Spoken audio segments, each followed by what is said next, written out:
श्रुतिस्मृतिपुराणानाम् आलयं करुणालयं नमामि भगवत्पादं शङ्करं लोकशङ्करं शङ्करं शङ्कराचार्यं केशवं बादरायणं सूत्रभाष्यकृतौ वन्दे भगवन्तौ पुनः पुनः ईश्वरो गुरुरात्मेति मूर्तिभेदविभागिने व्योमवद्व्याप्तदेहाय दक्षिणामूर्तये नमः। ॐ सहनाववतु सहनौ भुनक्तु सह वीर्यं करवावहै तेजस्विनावधीतमस्तु मा विद्विषावहै। ॐ शान्ति शान्ति शान्तिः। The next topic that we are in the middle of is the Jnani Lakshana. And Adi Shankara has already told us in the second chapter in the Bhashya. What has he said? He has said the Lakshana means the description. Description of the Jnani is what? Is for whose sake? Does the Jnani need to know her description or his description? No. Correct?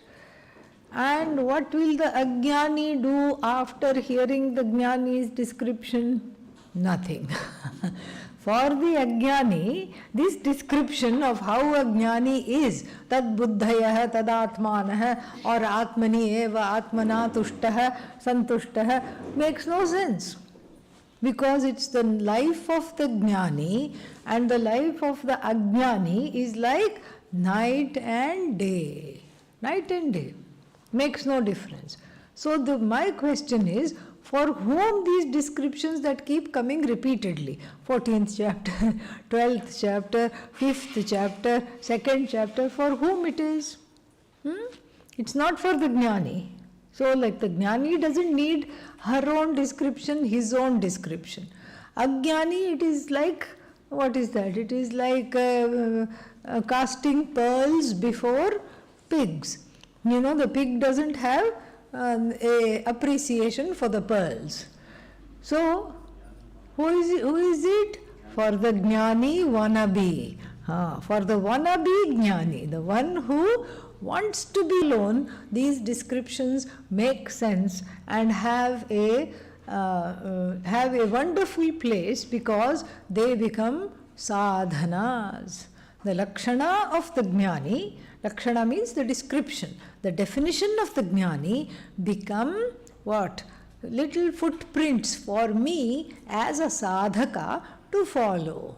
I can appreciate how the Jnani lives because I want to be like the Jnani. I am not yet there, but I can certainly follow some of these things and get there. That is the idea.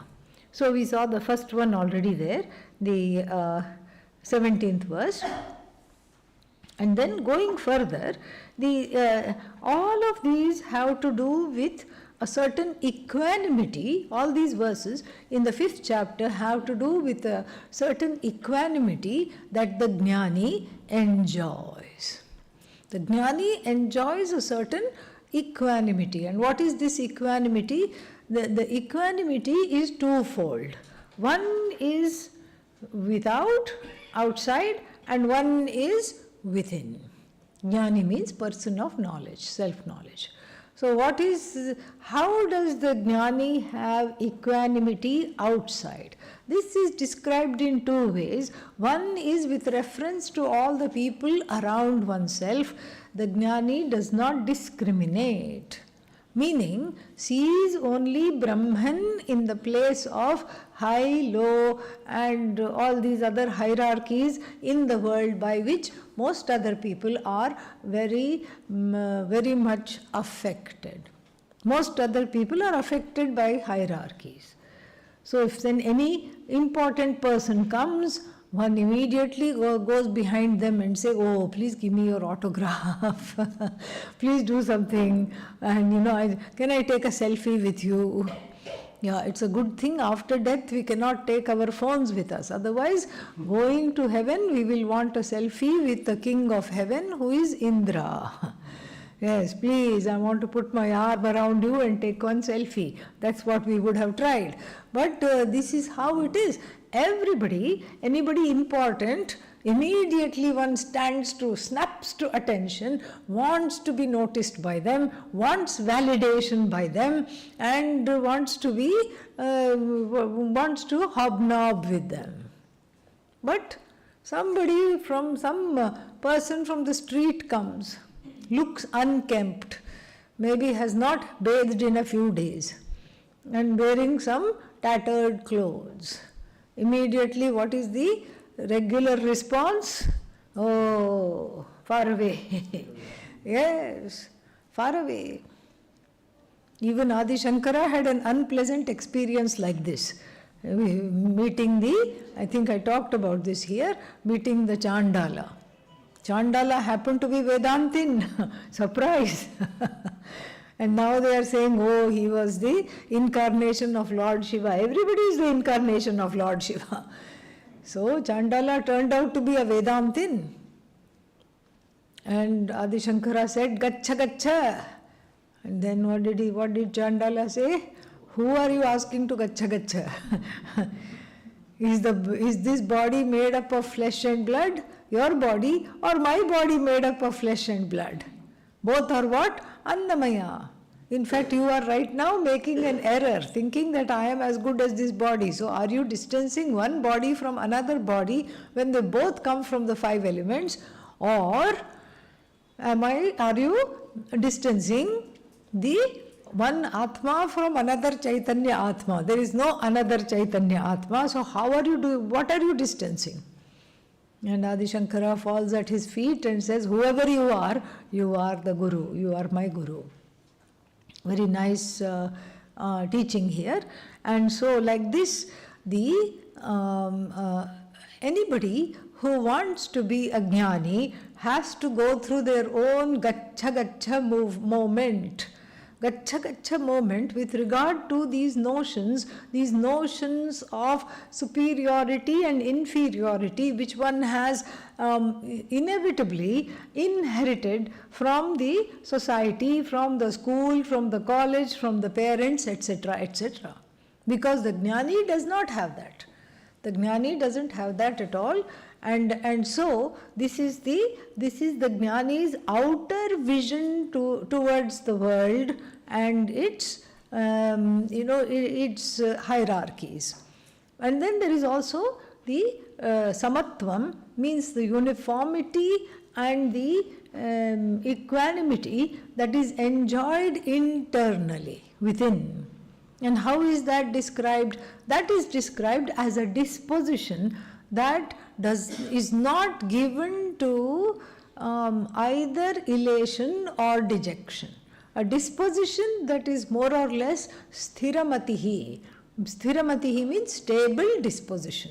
So these verses talk about these dispositions of the Jnani with reference to the outer world and the inner world as well. Very beautiful. We'll chant some of them. Vidya Vinaya Sampanne Brahmane Gavihastini Shuni Chaiva Shvapake Cha Pandita Samadarshinaha Ihaiva Tairjita Sargaha Yesham Samye Sthitam Manaha Nirdosham hi param brahma, samam brahma. Tasmad brahmani te sthitaha. Na prahrishyet priyam prapya. No dvijet prapya cha priyam. Sthira buddhira sammudhaha.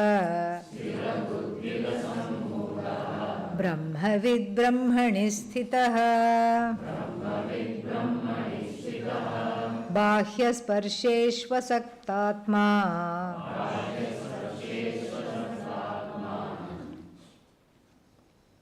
Vindatyatmani yat sukham. Sa brahma yoga yuktatma. Sukham akshayam ashnute. Yehi samsparshaja bhogaha. Dukkha yonaya evate. Adyantavantah kaunteya. Nate shuramate buddhaha. Yeah. So, first one is the outer demeanor of the Jnani. How does the Jnani conduct herself or himself in the world? And so, it is a very interesting verse. Vidya vinaya sampanne. So, the person is what? Endowed with Jnanam, Vidya. What kind of Vidya? What other kind of Vidya is there? Atma Vidya. And then Vidya brings in Vinaya. What is Vinaya? Humility, humbleness. Humility means it naturally happens. When you know some things, what happens when you know some things? You know how much you don't know. That's what happens. When you start knowing a few things, like you start studying the Upanishad itself is a text that is very terse, not easy to understand. And then for that you need Bhashya. Already it has become a little more overwhelming. Oh my God, Bhashya. I have to study Bhashya. Then the Bhashya also leaves a few things to be desired. At least for us living in Kali Yuga, we don't know what is meant and everything. So therefore, from Adi Shankara, we take the help of Anandagiri, who wrote Tika. Yeah, so Tika means the commentary of the commentary. Short notes, commentary on the commentary, it's called Tika. And then some things in the Bhashya and Tika still leave something to be desired. And then there is Tippani. Tippani means little footnotes. Small notes, after notes and all these things which make the text much more accessible. So you see so many things. So if you study Bhashya, you say, oh my God, when am I going to study Tika?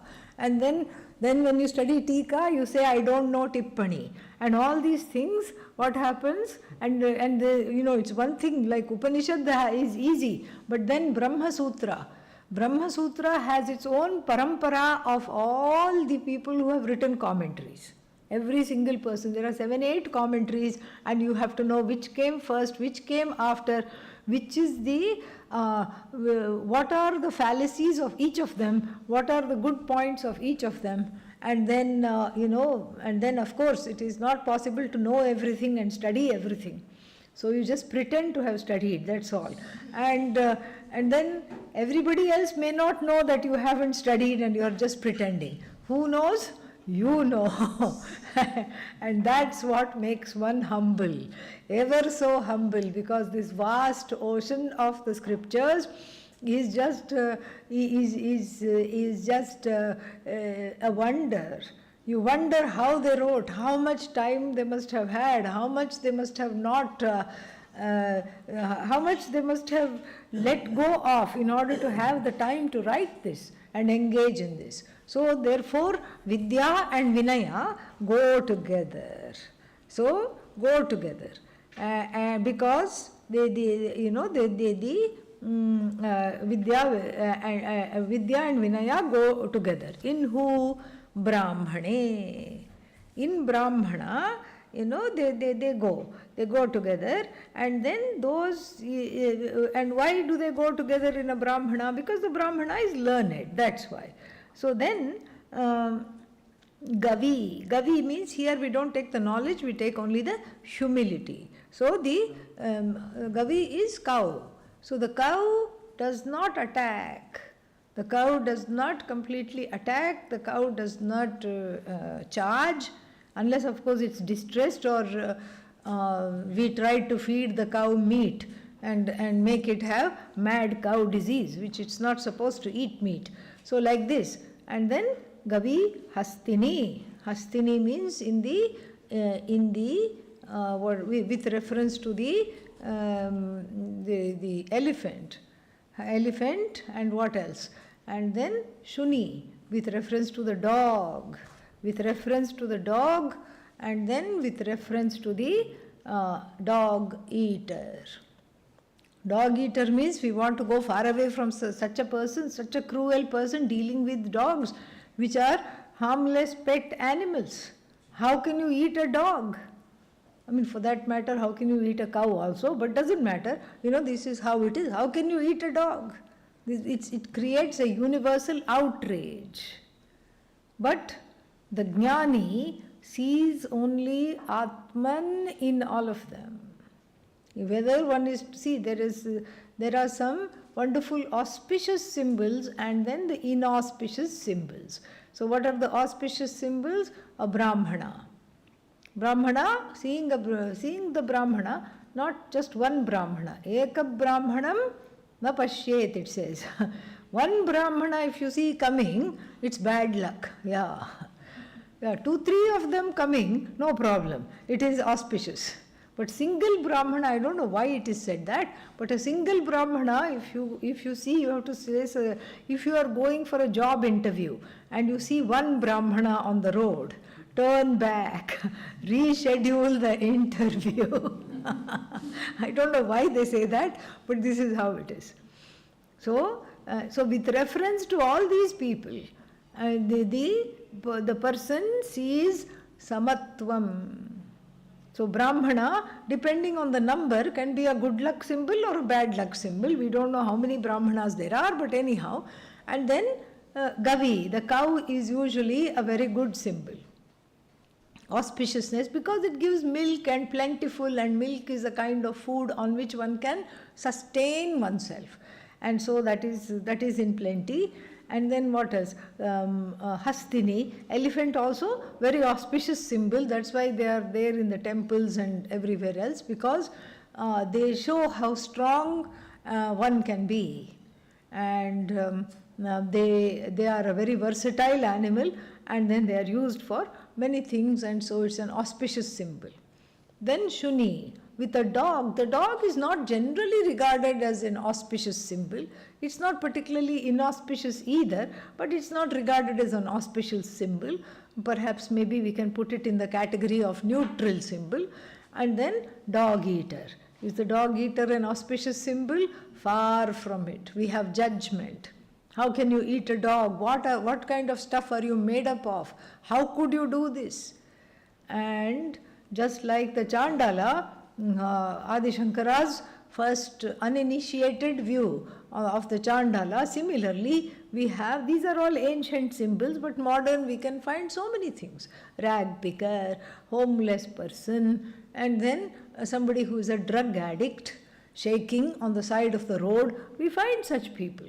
Somebody who is an alcoholic shaking because again did not get the money for the alcohol, is asking you for money, all these people. So from some of them we want to be as far away as possible.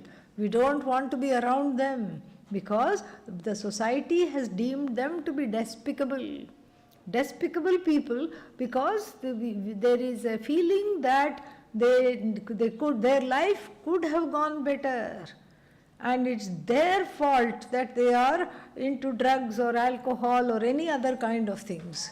And even if they are on, some people think, even if somebody is on the streets And it's their fault. They didn't try hard enough. They did not do what it took, what it takes. They have not done that. So this way there is a lot of judgment. And this judgment puts a divide.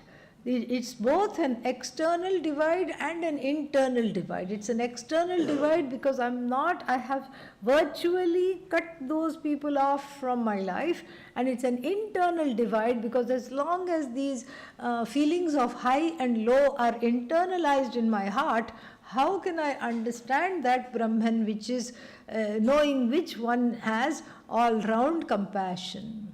This is the all-round compassion. So compassion doesn't mean that I encourage somebody to come and rob me. That's not what it is. One can take precautions. One is not putting oneself in the mouth of danger. That would not be compassion. That is a misplaced compassion. So that's not the idea. The idea is that one is able to see this samya. Samya means the oneness. One is able to transcend the name and form and perhaps the pathetic condition in which the person is, and in that place see the Atman. See the Atma means what? Understand that this is all Brahman. Now this may be a far cry for the wannabe jnani, the one who wants to be a jnani. How to take this verse and how to understand this? Very easy. What we do is we sort of see that we may not be able to see Brahman in everything and everybody, but what we can do is help ourselves by seeing that there must be a reason for this. What is the reason? We don't know. We don't even have to know. So the initial reaction of just completely going away from them or not even being willing to look at them is replaced with a response.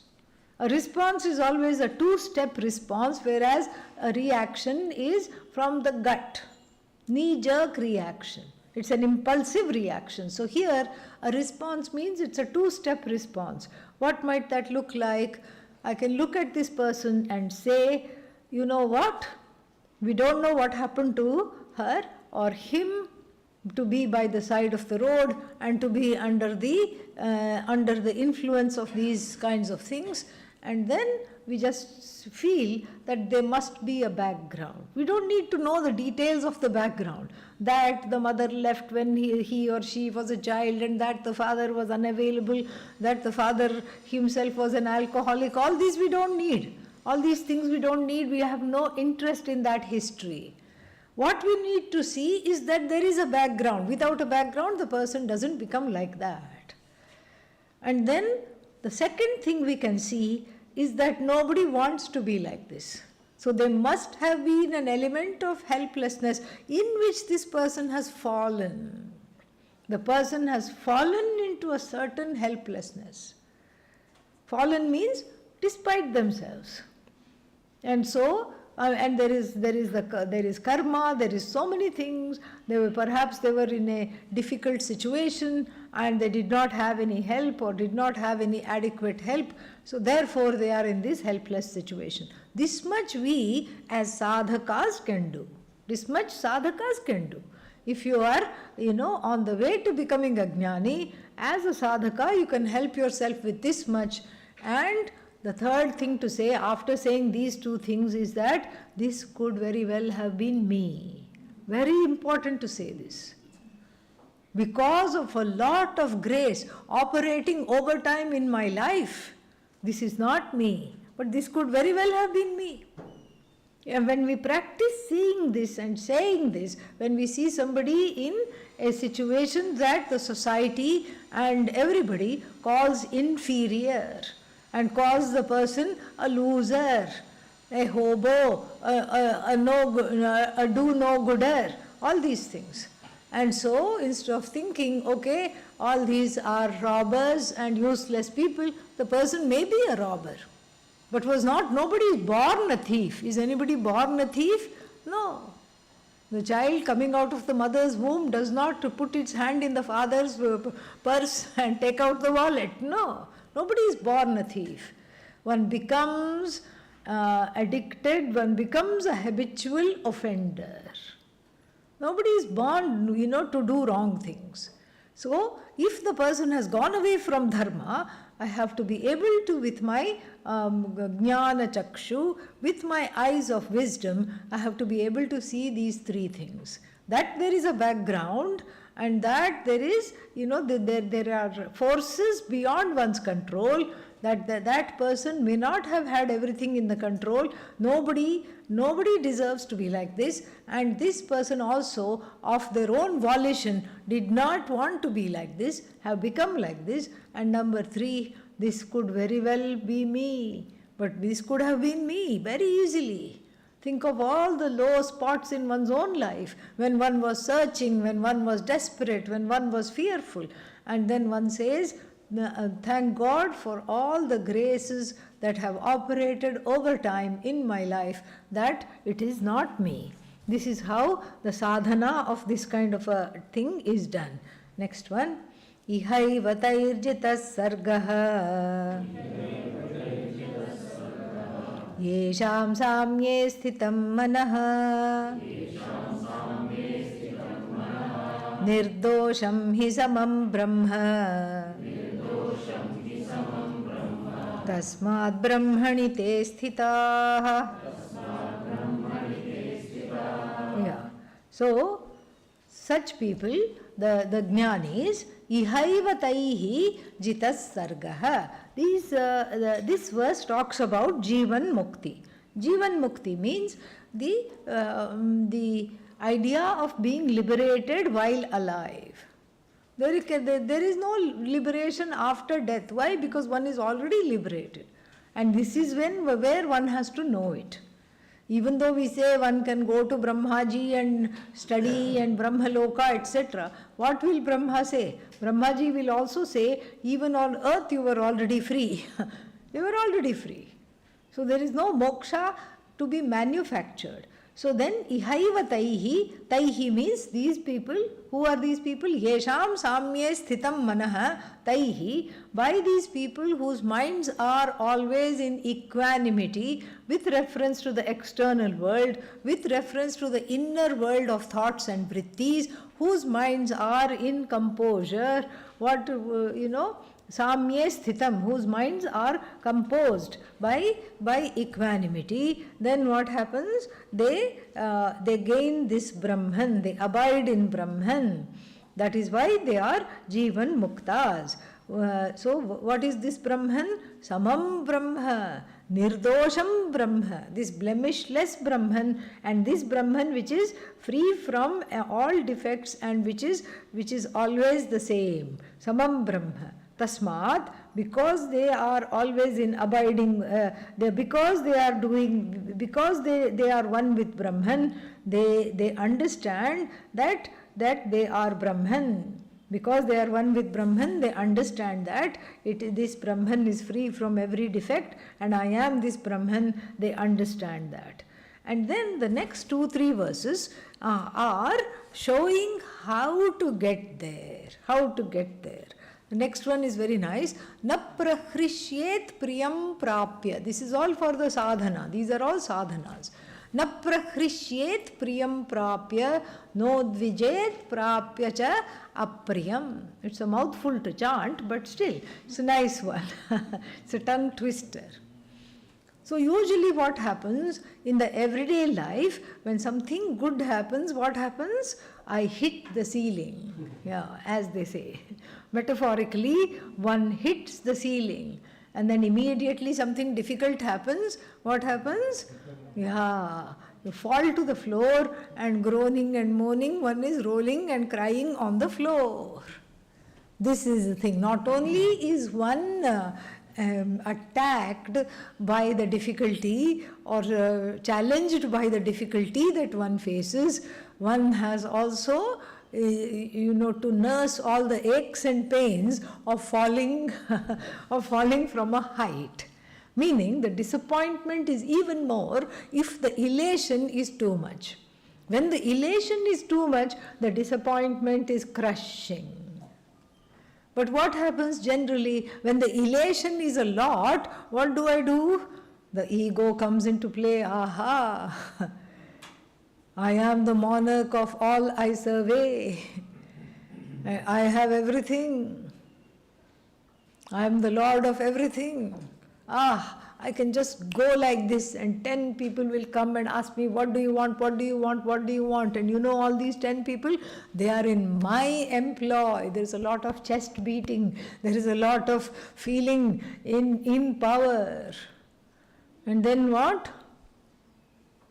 Shani Mahadasha comes into the life. The 20-year period of the abidance of Lord Saturn. But why do you call it Lord Saturn? It's a planet. Well, wait until you undergo Shani Mahadasha. You will also call it Lord Saturn. Lord, because it is a what's its name? It is an incarnation of Bhagavan. We don't think of it as a planet that you can see in the sky with James Webb telescope. No, we see it as an incarnation of Bhagavan. And then when it goes through when it goes through certain periods, time periods, and in fact it's a difficult planet. It's considered to be a malefic. That's what regular astrologers will say. But actually it's not malefic. It's got drastic ways of teaching. Shani is a teacher. Yeah. Guru, Brihaspati, Jupiter. Jupiter will teach by saying, please come, here is a free copy of the Upanishad book for you. Here is an asana, sit. You want the fan on or is it okay off? This is Brihaspati's mode of teaching. Shani does not bother with all that. No niceties. Shani comes and you are standing on the rug on the floor, removes the rug, yanks it out. You fall. Why did you do that? Yeah, Shani doesn't have to give an explanation. Goes away. Next day comes again. Does what? Takes away the shirt. Yeah. Third day comes and then there is a, sudden stock market crash. And with that, all the savings gone.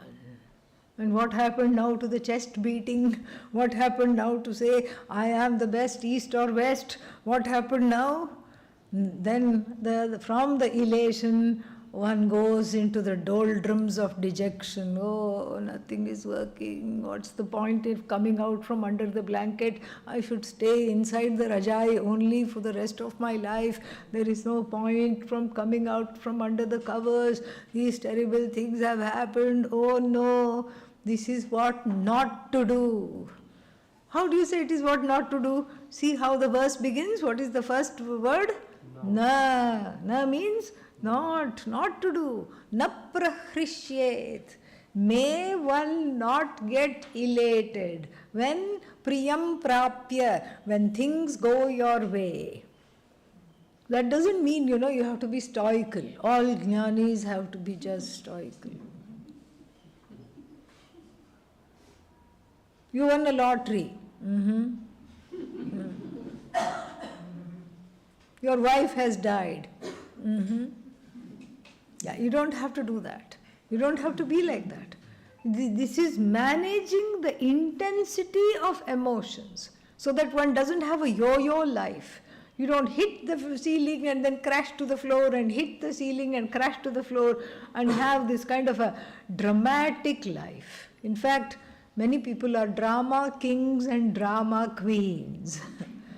Yeah.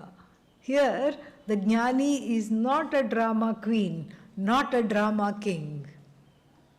The jnani knows, what does the jnani know? The jnani knows that life is always going to be in a cycle of some sort. It's always in a flux. In the morning, if something wonderful happened, expect that the afternoon may not be so wonderful.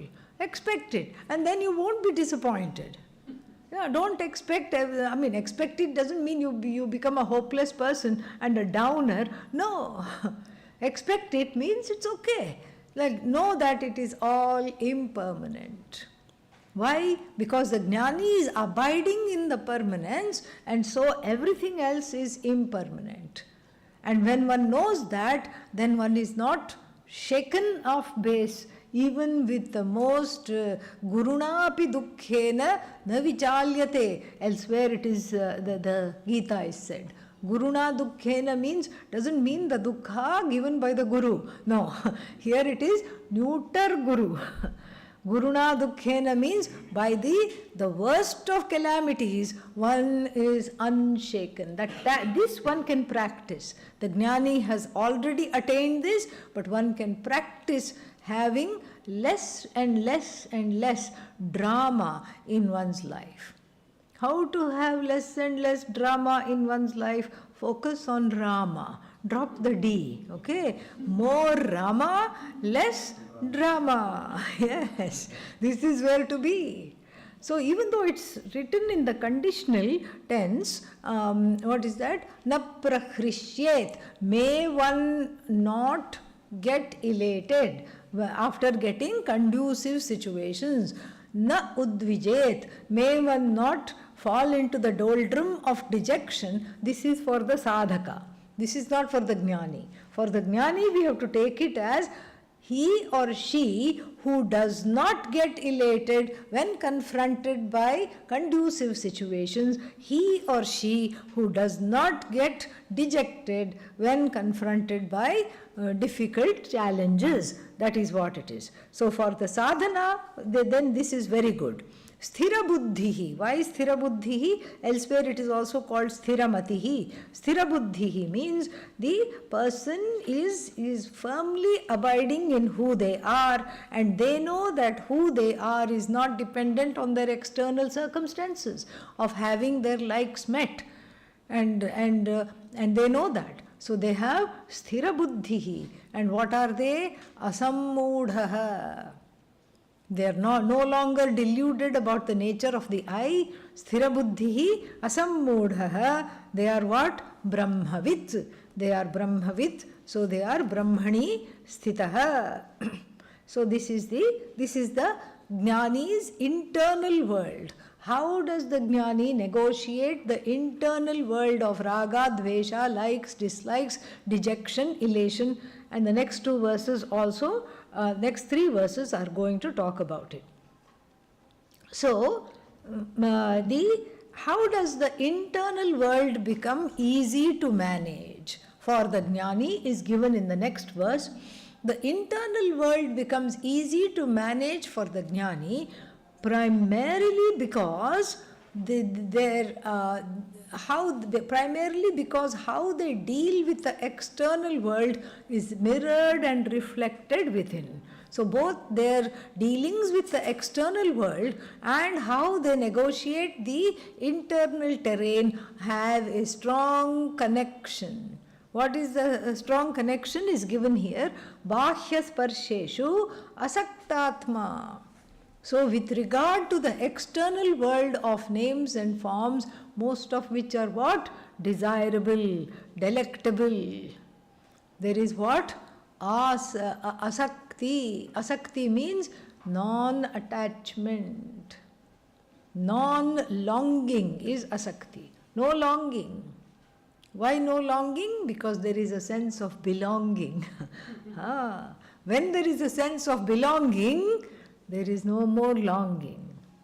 So there is a sense of belonging with oneself as the truth of the universe. There is a sense of belonging in the sense of I am one with Brahman.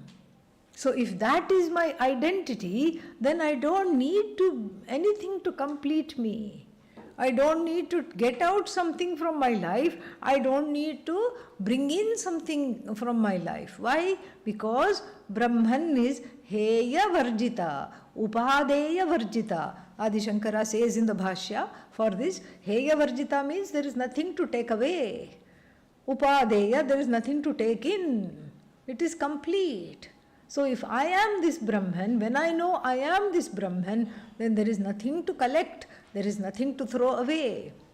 There is nothing to say, oh, I don't want this and I want that. Nothing there at all. because all there is oneself. So really, even though we are talking about the internal demeanor of the Jnani, the internal disposition of the Jnani is very much connected to and not in contradiction with how they view the external world. And how do they view the external world? Bhahya sparsheshu. Sparsha means sprishyante iti sparshaha. Things that are contacted are called sparshaha. What are they? Sense objects. Sense objects which are delightful. Bhahya sparsheshu asaktatma. So the Atma here is not Atma, the person who is asakta, has no asakti, has no longing.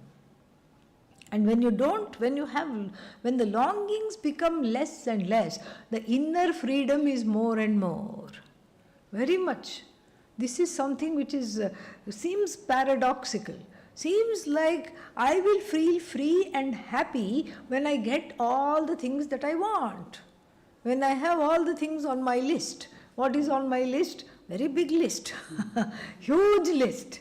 But even if one were to talk of a few things on the list, I want enough food there to be in the fridge, there should be enough food. What else should be there? There should be enough money in the house and much more money in the bank, and then all the people in the family should be okay and I should be okay. Nobody should feel sick, nobody should die. All these are the part of the main part of the list. Many other things are also there. These are the main things in the list.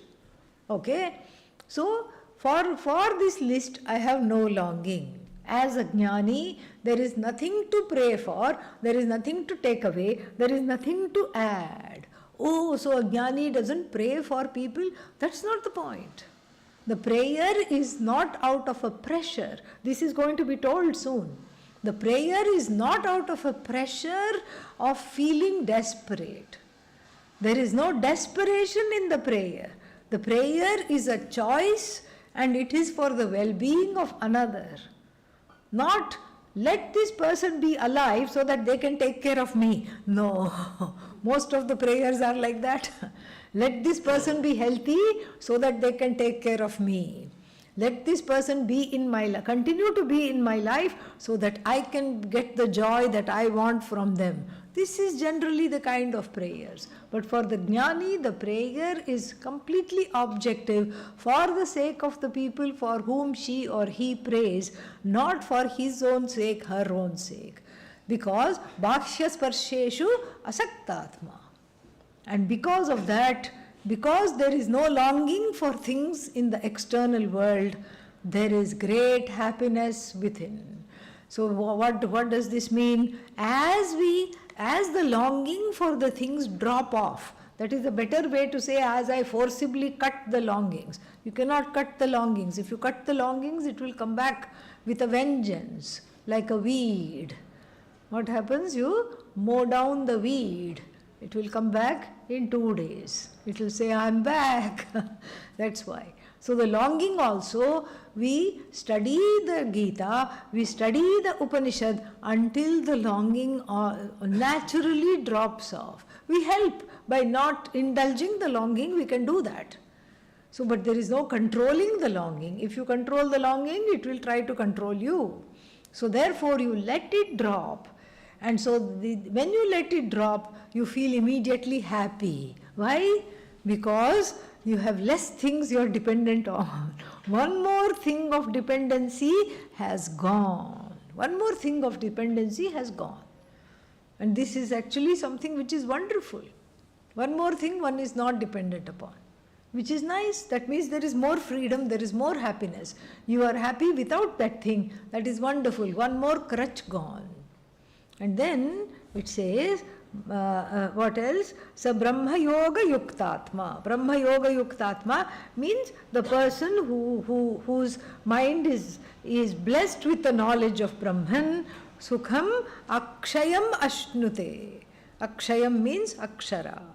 So gains the unchanging, unwavering happiness. Unwavering happiness she or he gains as a result of letting go of the longings. And then the reason for this is given in this. ye hi samsparshajaha bhogaha. Ye bhogaha santi. Whatever bhogas are there, bhogas means objects that of delight are called bhoga. Ye bhogaha santi. What kind of bhogas? Samsparshajaha bhogas. Sparshat jayante iti sparshajaha. Samyak sparshat jayante iti samsparshajaha bhogaha. So these bhogas which are there, we are born of contact by the subject with the desirable object. This is the bhoga. Bhoga means becoming one with the objects generally. So yehi samsparshaja bhogaha, all these objects of delight which you contact in order to feel delighted, dukkhayonayaha evate. In fact, they are all born of dukkha. They are all born of dukkha, or they lead to dukkha. Dukkhayonayaha. And why? Adyantavantaha.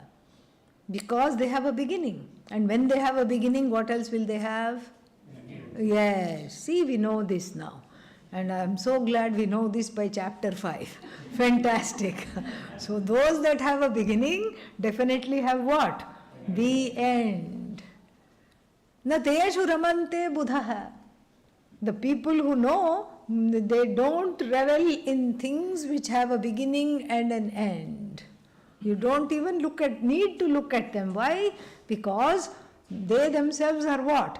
Beginningless and endless, and they have known that. They have understood that they themselves are without beginning and end. So why will I revel in things that have a short lifespan? Everything is a short lifespan. So if I just keep reveling in it, that's exactly what will happen. Like the student who went to the Zen master with a wonderful cup as a present. Here, master, this is for you. I looked in many shops and got this lovely cup with a lid for you to have tea. The master does not even touch the cup. Without touching the cup, what does he say? Broken. It's broken. No. And the student is shocked. How could it be broken? OMG. I just got it. It's nicely wrapped. No, you haven't looked at it. It's broken. No, master, it's not broken. Look carefully. It's broken. And after going back and forth for 5-6 times, then the student understood this may be a sudden Vedanta, unplanned Vedanta class. This is so better stop arguing with the teacher. And then he understood that what was the master saying? That this has an expiration date. And the expiration date is right here, right now. The cup was not broken. But the student's ego, thinking I have brought the cup from so far, and it is wonderful, and it is custom made, and the artist's signature is in the back, underneath the cup, all these things, the ego, the ahankara became bhinna, not the cup. This was a teaching. Cup is already bhinna, this we have to know. So, drishta nashta svabhavaha. Everything enjoys, we can't say enjoys, suffers from drishta nashta svabhavaha. As you look at it, it just disintegrates. As you look at it, it breaks.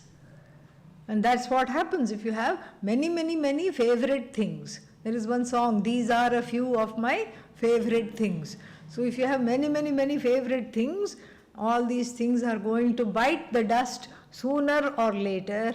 And if you are dependent upon these things for your mental, emotional well-being, and then what will happen? Dejection, depression will ensue. So therefore, we have to learn from these Buddhas. The wise person does not revel in things which are, which are born of contact between the sense objects and the sense organs. Why? Because they are the birth canals of pain. Yoni means birth canal, source. They are the source of pain. If you want to know what makes a person sad, it is the beginning, ending. It's the ending of things which people loved. That is what makes one sad. So don't put a lot of premium in the things that have beginnings and endings. And so this is also something which can be adopted as a sadhana. Then this next verse is very important. Pujya Swamiji used to quote it all the time. Shaknoti haiva yasodhum praksharira vimokshanat kamakrodhodbhavam vegam sayuktasya sukhi naraha. Yeah. So now the question arises, how can I see the drishta nashta svabhava in everything?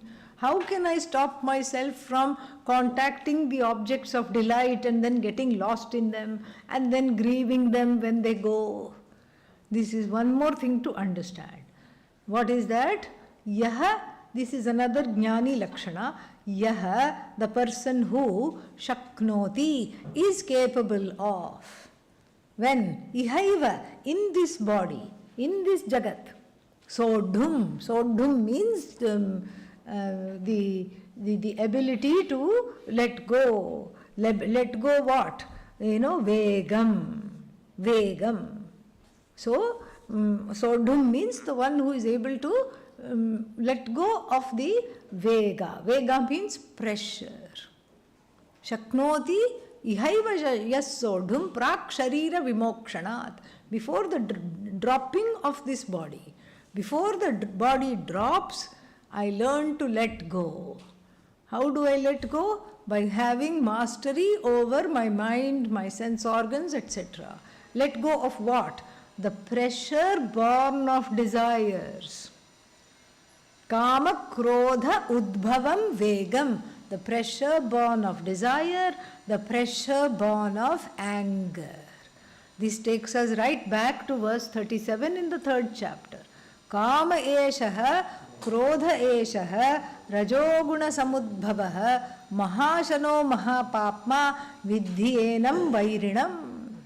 Lord Krishna saying wonderfully that this kama, this desire, this krodha, which kama turns into when the desire is not fulfilled, kama turns into anger. This kama and this krodha are what? Born of rajoguna, rajas. And then what else? Rajoguna samudbhavaha, mahashanaha, the one of great appetite. It never says anger, you keep feeding the anger, it will never say enough. Anger is like fire, both of them don't say enough. Anger comes, desire comes, both of them they don't say enough. And then what does he say? Mahapapma.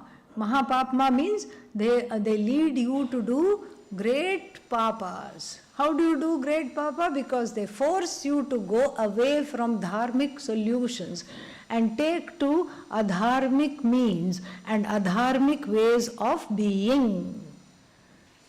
What the desire doesn't take you there.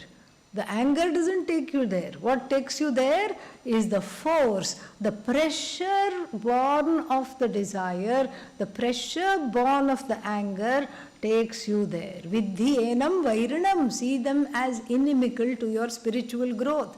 This was said in the 37th verse of the 3rd chapter. And the same thing is talked about beautifully here. Earlier we talked about the binding and non-binding desires. So the binding desires are what? Those which have this pressure behind. Otherwise desires is Bhagavan. Bhagavan is the desire in the human mind, incarnation of desire. That's why we don't talk about desire control. We talk about desire management. Interrogating and eliminating those desires which have this pressure. So those pressure-filled desires are to be interrogated. Not all desires. All desires are, the desires that do not have this pressure are a gift from Bhagavan. Nay, they are the very presence of Bhagavan within. That's how all the creative work comes out. That's how you have the desire to help people. You have so many other wonderful auspicious desires. Auspicious desires are those that go along with dharma. Inauspicious desires are those that have this terrible pressure. You have to release the pressure from the desires while not giving them the time of the day, not entertaining them even slightly. That is how the pressure from the desire is loosened. So, Shaknoti ihaiva yas sodhum, those who are able to let go of this pressure, those who are able to have mastery over this pressure before the body is dropped, meaning in this life itself. Prak sharira vimokshanat. Then, what does he say? Kama krodhodbhavam vegam sa sukhi naraha. That is the person who is happy. Even if you don't have self-knowledge, doesn't matter. If you're still in the process of gaining the self-knowledge, you are a wannabe jnani, doesn't matter. This you can practice. Letting go of those desires which have a hold over you. If you have the hold over desire, you can drop, you can fulfill, no problem, there is a freedom. But if desire is in the driver's seat, pushes you away, takes over the driver's seat, and then what? The car has no brake. Where will it go? In a ditch, okay? It will go on a path of destruction and land in a ditch. That is what will happen. And then so, therefore, sayuktaha. Yuktaha means the person who is together. The person who is together. The person who is a karma yogi. Yuktaha we saw yesterday, karma yogi. And then, let's see which one we will, this thing. Let us do 26. Yeah. So, we can do one more. We have the time. So, let us do 25. Okay. Yeah. Labhante brahma nirvanam rishayah kshina kalmashaha छिन्नद्वैधा यथात्मानः सर्वभूतहिते रताः कामक्रोधवियुक्तानां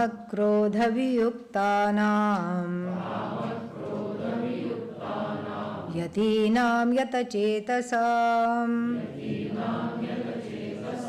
अभितो ब्रह्मनिर्वाणम् वर्तते विदितात्मनाम्. So, this is what is the phala. Phala means the result of this kind of a disciplined life, of just not going after every want and every longing. Every longing is not just there. Longings will come. But I have to know, I am the master of those longings. I have to know which one am I going to fulfill, which one I am going to set aside. If I don't know this basic thing, then what? So I am confused, anyan confusayanti. This is what happens. Oneself is confused and then proceeds to confuse everybody else as well in their lives. You have to know. You have to know that certain longings for you are dangerous. It may not be for somebody else. Like for example, some people are given to alcohol. They cannot be around alcohol. It is dangerous. Some people, no problem. They can, what is it called? They can have a drink socially once in a while and nothing happens. They don't keep longing for it. But for some people, even looking at it is a travesty. One should know. One cannot be like that person. Again, in Pujya Swamiji's story, the person was told, you know what, you're really addicted to the bottle. You need to give it up. And the person said, no problem. I have already given it up 35 times. I'll give it up again. Yeah, this is the issue. We have to be able to make, first of all, divide the longings into those that have caught you, gotcha, they have caught you, and those that you can catch or leave at will. Make a distinction. And do not touch the longings which have the predilection of getting you even with a 10-foot pole. Leave them aside for now. Oh, but there is that longing, there is the emotional pain and all these things. Pray. Pray when that emotional pain comes. Pray. Distract yourself in other ways. Go volunteer in some place. Help out some people. Do something. Change the channel, in other words. And so, this is how to distinguish between the longings. So many longings come. So many thoughts come during the day.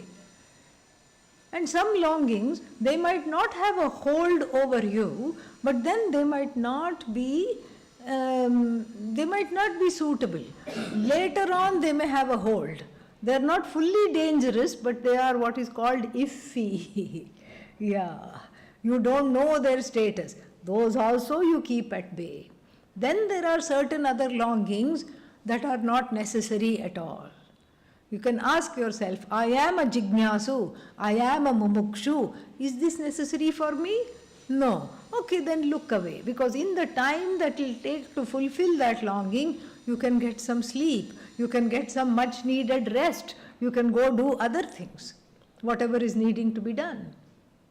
So like this, one winnows the longings away, especially those that are a big distraction, those that could become dangerous, and those that are already dangerous to my life. Those the longings that have a hold over me, I learn to let go. And this is hard. That's why we need Ishvara. That's why Karma Yoga cannot be accomplished without Ishvara's help. One has to be like a baby falling at the floor and asking for help. One surrenders. And one says, please show me the way. I do not know the way. I do not know how I am going to come out of this. Please help me. And then, of course, the help comes. Help comes in many, many forms, and then the person is able to get on the path of Vedanta, because the impurities in the form of these longings, kshina kalmashaha, the impurities are destroyed. And then what happens? Such people who study Vedanta, chinnadvaidhaha, because their doubts are resolved, impurities destroyed, and then yatatmanaha means the ones who enjoy self-mastery. They are swamis of their body, mind, sense complex. And then what are they? And then what do? They sit and get depressed? No. Sarva bhuta hiterataha. They are engaged in helping every person who is in a difficult situation. They are helping others. Why? Because their life is for others. Because they don't need anything anymore. This is so beautiful. I love this verse. It's very, very nice.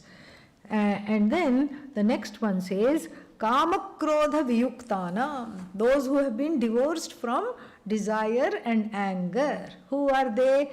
Yatinam. Yatinam, sannyasis. Sannyasis here, yatnashilaha, who have worked hard, who are free of desire, who are free of anger. Yatachetasam, whose mind is in their hands.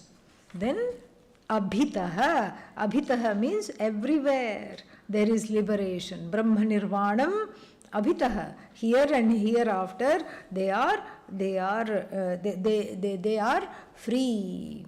Why? They are viditatma. Viditatma means viditam atmanam yena.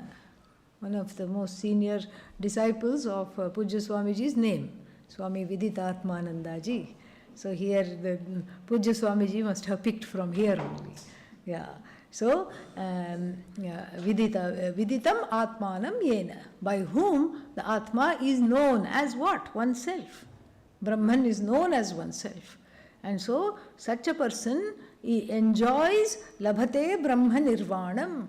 Eventually, even the Karma Yogi, through the study of through this sadhana and the study of Vedanta, gets to the same place as the Jnani has reached. The next two verses you should be very familiar with. Let us chant. Sparshan kritva bahir bahyan Chakshushchaivantare bhruvoho Pranapanau samau kritva Nasabhyantaracharinau Yatendriyamano buddhihi Munirmokshaparayanah Vigatecha bhayakrodhah Yassada mukta eva saha. Somewhere this should be familiar. Where? Not familiar? Meditation. Those who attend, no. So, what is that? Sparshan kritva bahirbhahyan. This we don't even need to explain, we have seen this. So, the sparshan means again, sprishyante iti sparshaha. Keeping the external world external. And what is the sangati for this verse? The internal sadhana to get to the place of Brahma Nirvanam, to get ready for this knowledge of Brahma Nirvanam is given. Brahma Nirvanam is freedom. So, the sadhana, the internal sadhana to prepare the mind is given. And what is that sadhana? The keeping the outside world outside, not letting things get under my skin. Then it will itch, then it will become a boil, then I'll need to take antibiotics. This is what will happen, it will become infected. So I don't let things get under my skin. How do I do that? By not taking things personally and by giving everybody the freedom to be whoever they are, whoever they were. Give them the freedom. No, I don't want to give them the freedom. Okay, don't give them the freedom. Are they going to change? No. Then what option do you have? You can only change. You can change. That's the only option there. So, this is how it is. Giving them the freedom to be who they are frees you from the expectation of monitoring and micromanaging their behavior so that they will be towards you how you want them to be. This is ridiculous. This is called a dysfunctional relationship.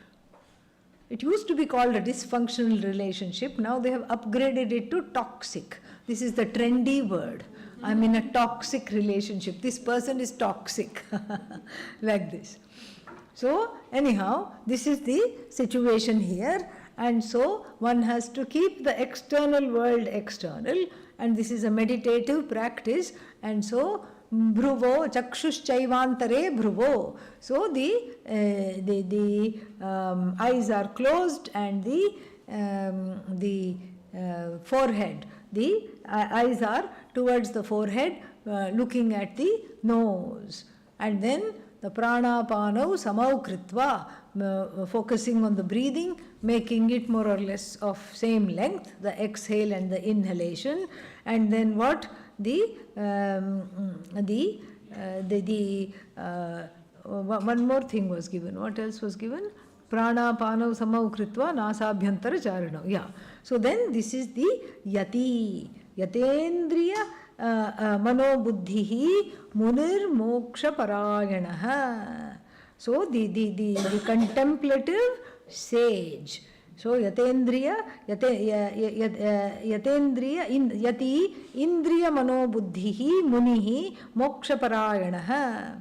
Meaning the contemplative sage who has mastered the organs of the senses, the organs of action, the buddhi, manaha, ahankara, chittam, all of them, for whom, for such a mananashila, for such a sadhaka, for whom the moksha is the end. Moksha parayanaha. Moksha is the ultimate end.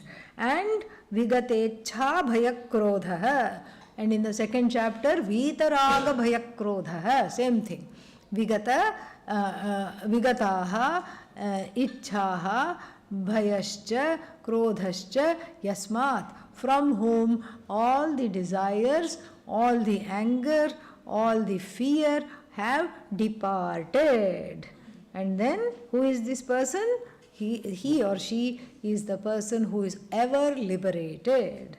Now for the final verse, Bhoktaram yajna tapasam Sarvaloka Maheshwaram Suhridam Sarvabhutanam Jnatva Mam Shantim Richati.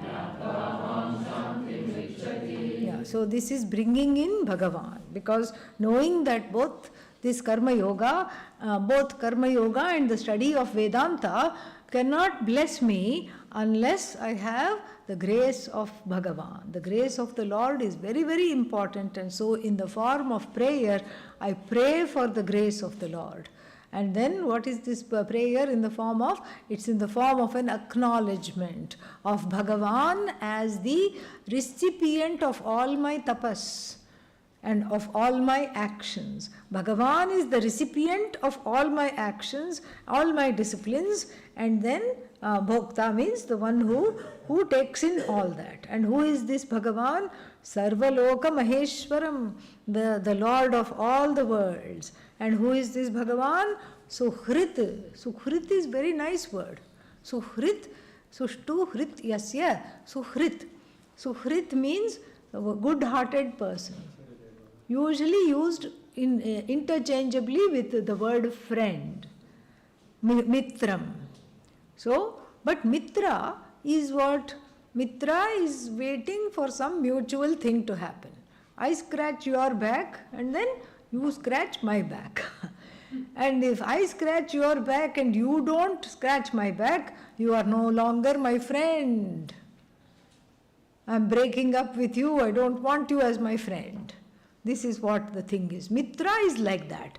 Suhrit is someone who is the well-wisher of everybody. And to be the well-wisher of everybody, one has to train oneself to not want anything from anybody. So therefore the Jnani is called Suhrit. Jnani is called Suhrit. Even a Karma Yogi can become a Suhrit. You are there for everybody without wanting things all the time. Once in a while, okay, but not all the time. You don't look at the person and immediately all the wants come and you keep asking them for this, that and everything. No. Suhrit. Suhrit here is the one who is Sarva Bhuteshu, Sarva Bhuta Hite Rataha. So then this is the Suhrit, the one who works for all beings. The friend of all beings is called Suhrit. Sarva Bhutanam Jnatva. So then Sarva Bhutanam Suhrit, friend of everyone, Jnatva. This Bhoktaram Sarvaloka Maheshwaram Jnatva. Then Shantim Richati. Mam Jnatva. Because Bhagavan says, I am that one who is the one who is the recipient of all rituals, who is the recipient of all your tapas, and I am the Ishvara of all lokas. Knowing me as the friend of all, what will you get? Shanti, because you are also of the same nature. That is how the 5th chapter closes. And then on Thursday, I will give the summary of the 5th chapter, so you know it by topic and verse. You can just make a few notes and we will enter the 6th chapter. Om Purnamadav Purnamidam Purnat Purnamudachyate Purnasya Purnamadaya Purnamevavashishyate. Om Shanti Shanti Shanti. Harihi Om Shri Gurubhyo Namaha. Harihi Om.